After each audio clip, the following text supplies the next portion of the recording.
दोस्तों नमस्कार।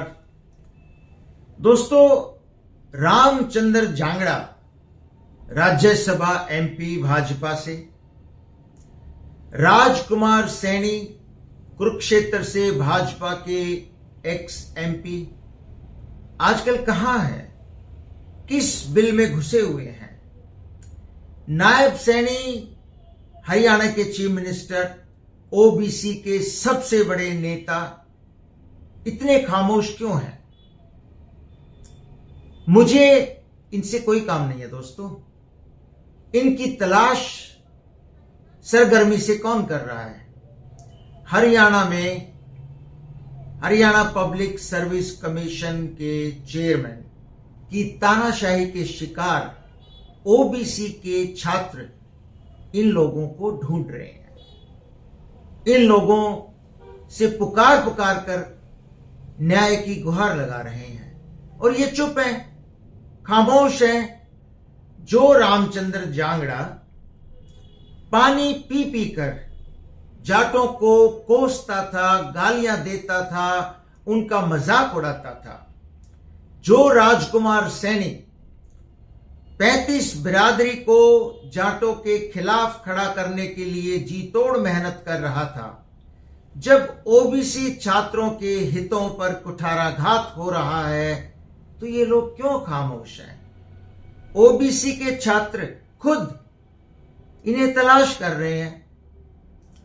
पिछले 22 दिनों से इस कड़कती ठंड में धरने पर बैठे जो छात्र हैं पंचकुला में, उनमें अकेले जाट नहीं है, ओबीसी के छात्र भी हैं, दलित वर्ग के छात्र भी हैं। क्यों नहीं इनके पास जाते? क्यों नहीं उनको ये कहते कि ये लोग उनके साथ हैं? जरा एक बार इस वीडियो को सुनना दोस्तों। आप लोग क्या कर रहे हो? बार बार हरियाणा में जहर बोल रहे हो एक जाति को टारगेट कर करके। अपने बच्चों के लिए क्यों नहीं बोल रहे आप? रामचंद्र जांगड़ा जी का मैं बार बार नाम ले रहा हूं, आप अपने बच्चों के लिए क्यों नहीं बोल रहे? क्यों आप ये नहीं कह कि ओबीसी की पोस्ट कहां गई? बीसी की 85 पोस्ट थी, सिर्फ 3 बच्चे पास के, 82 पोस्ट कहां गई? ये सिर्फ इंग्लिश का डाटा है। डिफेंस में एक भी बच्चा नहीं लगा, इकोनॉमिक्स में एक भी बच्चा नहीं लगा। ये पोस्ट कहां जा रही है? आप क्यों नहीं पूछ रहे सरकार से? किस लिए फिर बार बार आप ओबीसी तैसी बनते हैं? और अगर आप ओबीसी तैसी बनते हैं, ये बात नहीं पूछ रहे, तो आप ओबीसी तैसी नहीं है। दोस्तों, मैं एचपीएससी की जो एक्सेसेस, जो ज्यादतियां हरियाणा के छात्रों के साथ हो रही है, उस पर कोई फैक्ट्स, उस पर कोई डेटा, कोई स्टैट्स आपसे शेयर इसलिए नहीं कर रहा हूं क्योंकि सोशल मीडिया पे सैकड़ों वीडियो वायरल हैं। सबको पता है कि जो एचपीएससी का चेयरमैन है वो किस तरह तानाशाही कर रहा है, किस तरह हरियाणा के जो मूल निवासी हैं, जो नौकरियों के एस्पिरेंट्स हैं, उनके करियर को किस तरह बर्बाद कर रहा है, ये जग जाहिर है। लेकिन क्या आपने गौर किया दोस्तों कि इतना बड़ा मुद्दा होने के बावजूद 20-22 दिनों से कड़कती ठंड में, हार्ड जमात देने वाली ठंड में हमारे छात्र बैठे हैं, लेकिन ये मुद्दा एक जन आंदोलन की शक्ल क्यों नहीं ले रहा, क्यों नहीं ले पाया? उसकी सबसे बड़ी वजह है जो बीजेपी ने पिछले 11 साल से हरियाणा में 35 बनाम 1 की टॉक्सिक पॉलिटिक्स, जहरीली राजनीति जो की है, उसी का परिणाम है कि आज एक बाहर के राज्य से आया एचपीएससी का चेयरमैन अपनी दादागिरी कर रहा है। वो हरियाणा के पूरे एजुकेशन सिस्टम, हरियाणा की यूनिवर्सिटीज, हरियाणा की प्रोफेसर्स और हरियाणा के होनहार काबिल बच्चों पर सवालिया निशान लगा रहा है, उनकी काबिलियत का मजाक उड़ा रहा है। यहां तक कह रहा है उन्हें कि बेशक बंद कर दो अपनी यूनिवर्सिटीज, आप बिल्कुल नालायक बच्चे वो यूनिवर्सिटीज पैदा कर रही हैं। क्या अगर हरियाणा का मूल निवासी कोई चेयरमैन होता तो क्या वो ये करता?